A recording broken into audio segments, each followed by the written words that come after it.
Welcome to the Chapter 49 podcast. This is January 21st, 2022, and I appreciate you joining us. My name is Larry Lannon. I'm a volunteer and a communications volunteer for Chapter 49, also a retiree. And we welcome you to our Chapter 49 podcast. We try to keep this weekly, and we welcome our chapter president, Duncan Giles.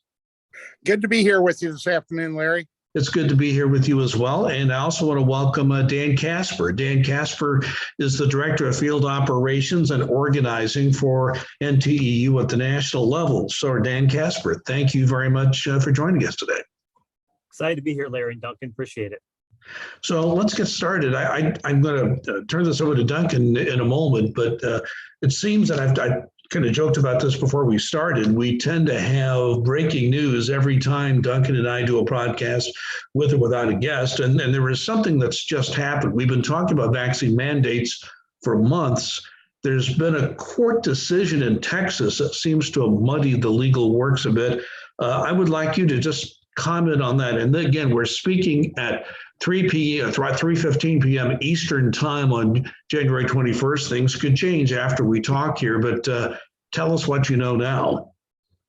Yeah, absolutely. I'll say in the last 3.5 hours, there's been some fast-moving pieces here. So a district court in Texas has preliminarily enjoined or stayed the vaccine mandate for federal employees that President Biden issued. And, essentially what happened from what we've been able to tell so far is this judge hasn't necessarily ruled on what his opinion was of the overall legality of the president issuing this. What he's saying is that at least put a pause on it for right now. There's going to be some further, litigation, further discussion on the issue. And really what changed things in this judge's mind is the recent Supreme Court decision that struck down the OSHA rule. And just for some background real quick, there was an OSHA rule that was called an Emergency Temporary Standard, or an ETS. And what that did was OSHA relies on its statutory authority, sometimes when it determines there's an emergency, to quickly issue a rule. And it issued a rule that said for all private employers with 100 or more employees, that they have to institute a system where they would collect the vaccination information and documentation of their employees. And they would have to either come up with a policy that resulted in a vaccine mandate, or they could have a weekly testing policy for those employees as well. So that made its way up to the Supreme Court before the rule would fully go into effect. Again, this is for the private sector. And the Supreme Court here just recently, within the last week to 10 days, said OSHA does not have the authority under this emergency temporary standard, under its statutory authority, to put this vaccine mandate in place for private employers. And so the judge, from what we've seen in the brief review we've been able to do on this district court case in Texas, the judge basically said, well, now things have changed a bit. We're not so sure about that, based on a lot of other court cases that have taken place in the District of Columbia, for instance, and in other federal district courts. The judge in the opinion speaks to other court decisions finding something differently, but at least to put a fine point on it, right now, this judge has said, we're going to put a pause on the mandate. That pause is going to be nationwide. And the judge believes that what the Supreme Court said in that OSHA decision gives the judge authority to now pause this mandate. I'm going to turn this over to Duncan Giles for the next question. Duncan. Yeah, I'm the one who's not an attorney, and I always feel free to interject my opinion, legal as invalid as it may be. I thought it was a very broad decision based on, the OSHA ruling is what the Supreme Court was going after, and we're not under that. I would imagine that the Biden administration, Dan, is going to go ahead and appeal this ruling because, as you said, other district courts have summarily thrown this out, basically saying that the administration does have this authority. Yes, and I mean, of course, there's also almost a century of precedent in courts at the Federal Labor Relations Authority through EEOC that touches upon employers' authority, and that's what the president was acting under in issuing this executive order, was his authority as essentially the chief of the executive branch over Title V employees. That's one thing that makes it different from the OSHA rule, where OSHA was, regulating it differently. Even, the Supreme Court in the oral arguments and in the decision in the OSHA ruling, gave a nod to and talked about employers' authority to issue mandates there as well. Duncan, to your point about an appeal, in fact, just before I jumped on here, we saw in the docket sheet from the federal government that it has already filed an appeal. So the decision came out publicly from the District Court of Texas, enjoining the mandate around 12. The government appealed within about 3 hours there. One other thing that I just want to mention to you, especially since this is, chapter 49 and, for IRS employees, one of the first things that we're going to be doing, in addition to analyzing the decision, getting some information out to folks, is we want to make sure, from the agencies, what does this mean? As you know, at the IRS, there are proposed suspension letters that have gone out for two classes of employees that I'm familiar with. One is employees who did not, request a reasonable accommodation for either medical or religious purposes, and just, haven't been fully vaccinated. And then the second one is recently those who had gotten a first shot, but not their second shot to become fully vaccinated, they've received proposed letters as well. The IRS told us shortly after the decision that the enforcement process is paused. So the enforcement process is going to be paused for those who have received proposed suspension letters. That's all we know at this point in time, but they have said that it's paused. And that's a good thing, because we do need to let the dust settle on this to see what the what the appeal is going to do and things of that nature before they move forward on anything. So I do commend the IRS for at least taking that pause step. Yeah, I think Dan, this to me has as somebody who is somebody who's retired and looking at this from afar as a retiree, I think there are two issues that are going to have to come back if there is an appeal, and if this judge's ruling is stayed itself. That's a stay in another stay to that stay. I mean, if the lawyers love to talk about these things, I know, but there are two issues that Duncan and I have talked about a lot. One has to do with leave issues, dealing with a vaccination mandate, when you can take leave on the government's time, when you have to take your own leave, and how this discipline is going to work its way through. As you are looking at this whole issue, how do you assess where IRS, the employees, and NTU all stand in those two very, very basic parts of the vaccination mandate? Yeah, so with regard to leave, there are a ton of issues that come up. Just, I mean, from the pandemic itself, as I know, Duncan, you've dealt with, at chapter 49, all of our chapter presidents have dealt with trying to assist folks. There's been, emergency paid leave, which, that's exhausted. There's the caregivers leave, issues that we've had at the IRS. But, so there's that aspect of it. I'm happy to talk more about that if we want to, delve into that. But, Larry, you'd mentioned with leave issues for the vaccine, mandate itself. And one thing I want to draw everyone's attention to is administrative leave. And administrative leave right now, if you look at the task force FAQs, that's the Safer Federal Workforce Task Force. That's the only time I'll say all 5 names, and I'll just call it task force from now. So the task force's FAQs say for failure to be vaccinated, that aspect of it, while you're awaiting the disciplinary process there, you are not on administrative time. Now, of course, this deals more with employees who don't have portable duties, who otherwise are coming into work, or may at some point in time in the future whenever there's reentry, begins. We could talk about that later as well. They'll be coming in. They don't have portable duties.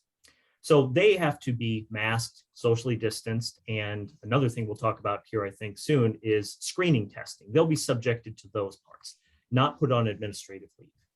Now, for the testing guidance, for this screening testing that's going to be coming up here before too long, that is a similar thing where if you refuse to get tested and there's disciplinary action, you're not on administrative leave necessarily pending that disciplinary action. Again, it's if you don't have portable duties. If you have to come into the office, they're masking, social distancing, and the screening testing aspect. However, the task force FAQs have this extra thing in there that says agencies may bar employees from the workplace for safety reasons pending that disciplinary action. And if they do that, they must give administrative leave. Yep. So, that's something remains to be seen there on how agencies will handle that. Will the IRS, or other agencies, for instance, if someone refuses to go along with and meet the requirements of the screening testing, will the agency not only propose discipline as a result, but will they also bar them? So that's another thing to come up here. Okay, Duncan, I'll let you jump back in.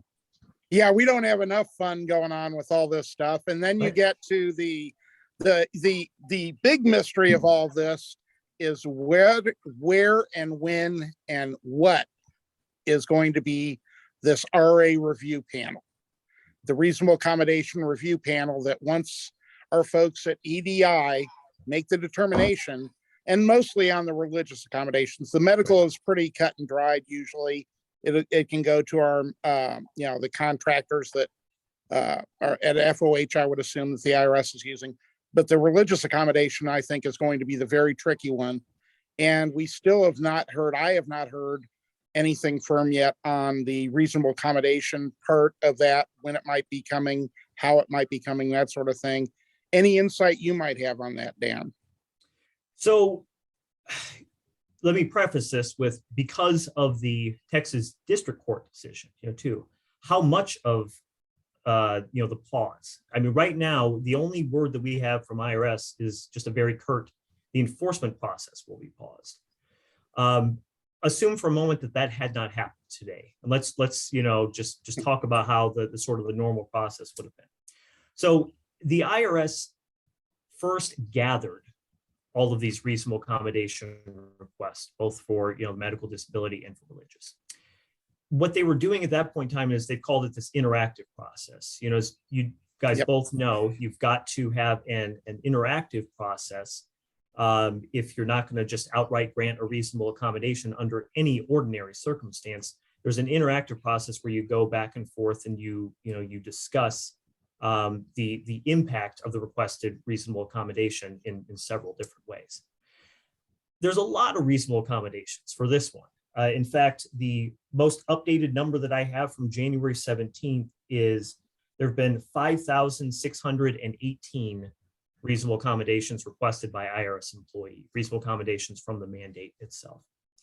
So you can imagine, the interactive process, such as it is a difficult undertaking with that many. Yeah. What they're doing is, in the interactive process, if the IRS feels they're missing information that they need, they've been reaching out to employees to get that additional information during this time.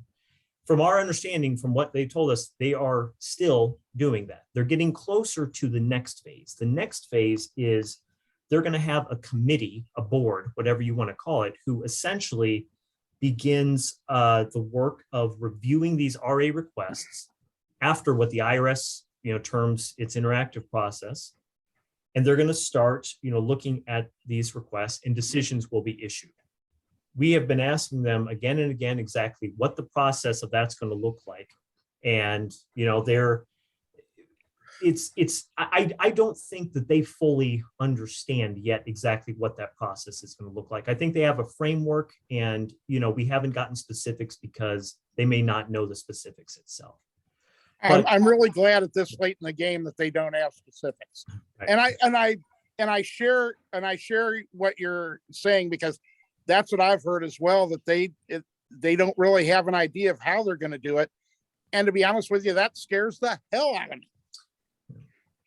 Well, and I said, Dan, I'll say this, to me, how do you logistically make 5,000 plus determinations through one board? Well, very true. And when I say, and I don't want to speak too broadly, because again, I'm sure that IRS, has some idea of how it wants to try to do this. I'm sure that in a streamlined fashion is one way. Of course, they know that they've got to follow certain things under the law here too. I mean, those things don't always work well together. To your point, Larry, about the number of decisions that have to be made.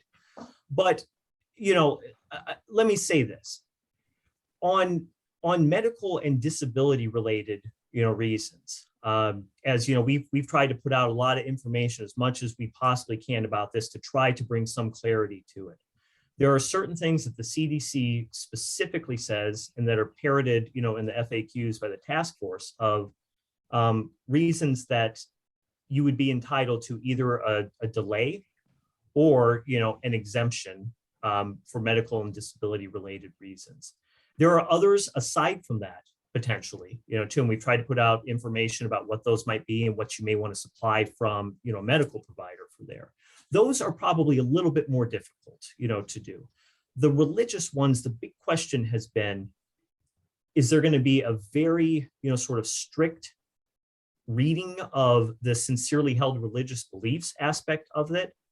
Or is it going to be more of a, we're not going to look too far under the hood there because for whatever reason, we simply can't, whatever reason that may be. So we just don't know yet, but I'll tell you right now, we're running about 80% to 20%, with 80% being religious accommodations at most agencies. So if in the process of reviewing those, a lot of the religious ones end up being granted, that number, that 5,618 number, shrinks down quite a bit. So, that's as much as we know now. And one other aspect of this, Dan, and we spoke with Lori McCann at Chapter 10 president a few weeks ago. Her big concern was that there's going to be a tremendous amount of pressure on the service to begin to bring people back at the service centers. Now, we in Chapter 49 do not represent service center employees, but we certainly are concerned about them, and we interact with them, in our daily work in most all parts of the service. So we just had some general media stories about the 6 million return or case backlog that there is right now at these service centers, and we're now beginning another tax filing season. What are you hearing in terms of pressures that the agency may be under to bring people back and put them in closer proximity at some of these processing centers? Right. I mean, and let me start with the premise, Larry. I mean, as you both know, we have a lot of IRS employees and other federal employees who we represent who they've been in the workplace for a substantial portion of this pandemic, and they've just done this work bravely. They've been in some unsafe conditions. It's been amazing, and as this pandemic has just dragged on, it's been inspiring the type of work that they've done there. Fearful of vaccinated or not fearful, they have young kids at home, whatever that may be. The pressures, there are external pressures on the IRS, certainly, as well as other agencies, from those in Congress, from stakeholders, many of whom misunderstand what that means, that certain IRS employees aren't in the building, full time, too. I mean, you talked about those who are in there right now. There are a lot who aren't in there right now, which that's helping to keep safe everybody, too, because you don't have too many in there. And those employees who are working from home right now as well are working their tails off and doing an incredible job also, too. Just because they're working from home doesn't mean they're not working, any less, hard than they have been before. So the IRS is unquestionably facing pressure from, certain areas to bring folks back sooner rather than later. I think, there was a message that went out today from the IRS that, essentially said they don't really they don't currently have plans to bring anyone back. When I say anyone, to start the reentry process and bring a bunch of additional people back before the end of February.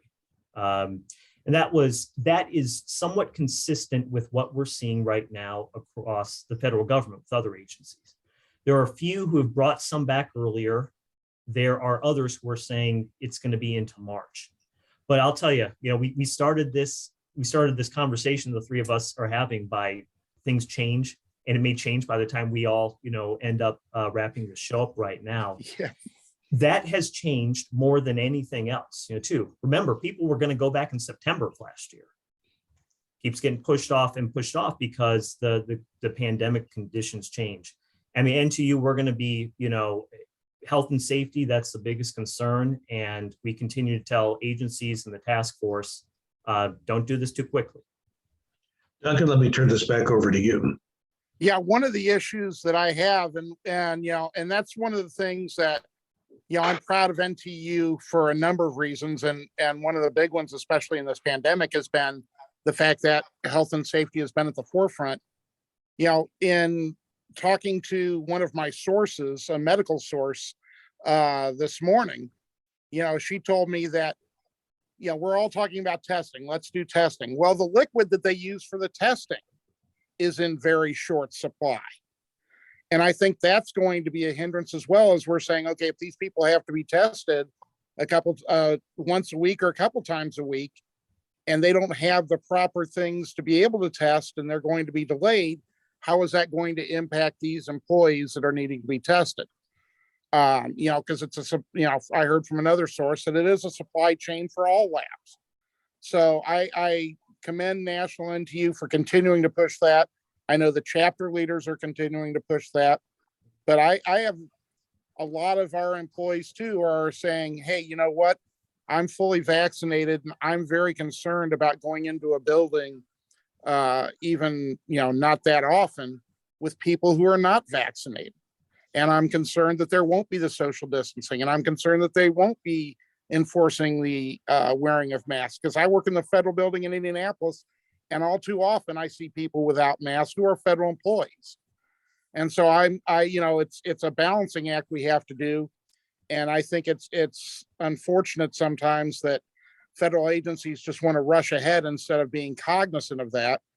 And I want to make sure that all our employees are safe, both physically and mentally, that they're prepared to come back whenever this does end. Yeah, absolutely. I can't add much to that. It was very well said, but I will say that one of the things that our chapter leaders have been so adept at is not only raising those issues with local management, but also raising those issues up to us at a national level so that we can timely let IRS and the other agencies know, look, you may have some rules, in place there too, but you've got to be vigilant about enforcing, those safety rules. Your managers on the ground have got to do that. And, letting them know what the concerns are of these employees. As you said, vaccinated employees, they have younger children who can't get vaccinated yet. They have, older relatives who, still have risks, immunocompromised. So there's a lot of concern from people there, and we've all got to continue to be vigilant and push that issue and make sure the agencies like the IRS are aware of that constantly. Duncan, we still have a few minutes left. Some final questions for Dan. Yeah, we touched a little bit on the end of the evacuation order. I'm hearing, depending upon how Omicron burns through, and God help us if there's another variant, but I think that they could be looking, and again, because of these outside pressures, at possibly at the end of March to be reopening these offices again, much like Social Security has just agreed to. What have you been hearing on that? Yeah, so as far as what the IRS is planning to do, they just don't know.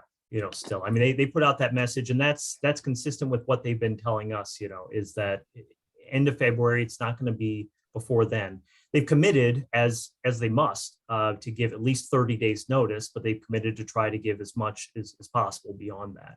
So, looking at your calendar, you can figure if they're going to give at least 30 days, and if it's going to be the end of February, they would have to let us know pretty soon about that and let everyone know. So unless we hear something pretty quickly, we know that even that end of February date's probably going to be a little bit longer.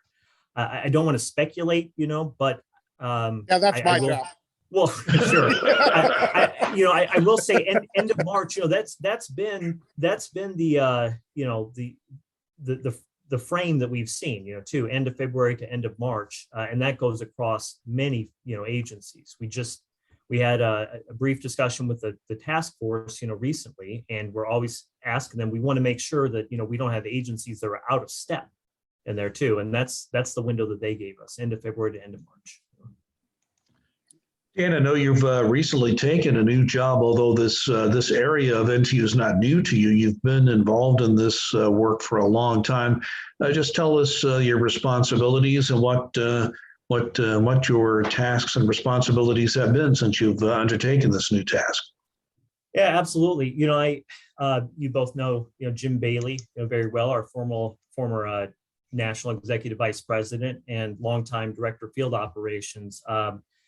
Jim is entered a well-deserved retirement. I know he's looking forward to doing some outdoor, activities and things like that. So, I'm just fortunate to have the Director of Field Operations role of that. And in that role, I work with just a pretty large group of amazing national field representative assistant counsels at our 8 field offices, and our organizing department that does a fantastic job in terms of external organizing for additional units to add to our NTU family and strengthen our union, and some internal organizing stuff as well. But the bread and butter, the field offices. I come from the Chicago field office before I became Jim's deputy director. We service Duncan's chapter and represent. And absolutely. Lori McCann's, chapter 10 out of Chicago as well.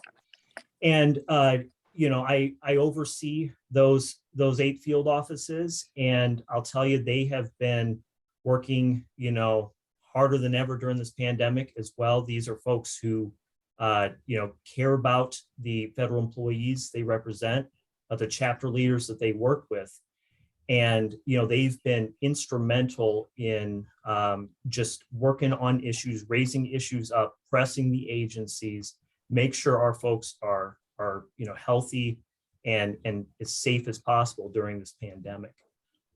We've got a lot of things that we're looking to do to continue in the realm of just training and development, and work with our chapters, organizing, strengthening this union, all sorts of things as well. I'm excited for the future. So you didn't take this job to get away from Lori McCann, is that true? Not at all. It was okay. Well, that's the story I'm spreading, but that's okay. It was the one thing that almost caused me to not accept the job, to having to leave my good friend Lori. Yeah, absolutely. Well, we're about out of time, Mr. Kaspar. Would you like to add any comment just briefly before we wrap this up? Sure. Let me just first say it's been a pleasure, talking with both of you guys. I listen to you, quite a bit. You do some incredible work here, by putting this podcast out and keeping, as a much further reach than just chapter 49, informed on a weekly basis. The biggest thing that I just want to say is, Duncan, you'd mentioned not only the physical, but sort of the mental health. That goes for our members, for all the folks who we represent, for the staff at NTEU. This pandemic has been a difficult thing for so many people right now. And it continues and continues and continues. And, the response that folks have done, just the resiliency that they have is it's incredible. It's awe-inspiring. It's what gets you up, each day, exciting to do this job. I know you both, feel similarly. So, it's part of being a union and part of this, this just collective action that we have, where, we're together, we're in this together, we look out for each other's backs. That's what gets us through these sorts of hard times. It's what's going to get us through going into the future as well. Very well said. And I appreciate what you and Duncan have both said about people who are working in that workplace in some of the very difficult conditions, whether they're at home and dealing with technology or they're in the office, risking their health in some cases, but still pitching in and doing that work. It's just amazing that we're getting there, even though we're behind. I mean, people like to bring that up, but the work we have done has been tremendous. And I'm glad that you mentioned that. Duncan, any brief comment before we go? Yeah, I just want to echo what Dan said, that all the employees that we represent here in Indiana and that all the other chapter leaders represent across the country are doing an incredible job under difficult circumstances. And the mental health piece of this is so very important. I'm very passionate about this. I've got a daughter who's a mental health professional. If you feel like you need to talk to somebody, please, please, please contact the EAP, the Employee Assistance Program. There are folks there who can help you. They can get you. You can have a couple of sessions. It's there for a reason. You don't need to go through this alone. You don't need to feel all this stress on you. You can get some of it taken off. So please consider that if you need it, and be safe. And you just heard Duncan Giles, chapter president for Chapter 49, representing most IRS employees in the state of Indiana. Our guest this week, Dan Kaspar, the new director of field operations and organizing for NTEU in Washington, D.C., dealing with all those issues at the national level. So once again, we thank Dan for being our guest. We thank you for watching and listening. Again, you can find our podcast. If you want to see the video, go to YouTube and just search under Duncan Giles. You'll find there's more than one, but you'll find ours on there. And you'll see all the videos that we have done since we began the video portion of this podcast. If you want to find the audio version of the podcast and share it with others, go to almost any way you find a podcast. We're on iTunes, Apple Podcasts, Spotify, on and on. Just search under podcasts by Larry Lannan, Lannan, and you'll see all the podcasts I produce. You'll find the Chapter 49 podcast. So please be safe and be kind.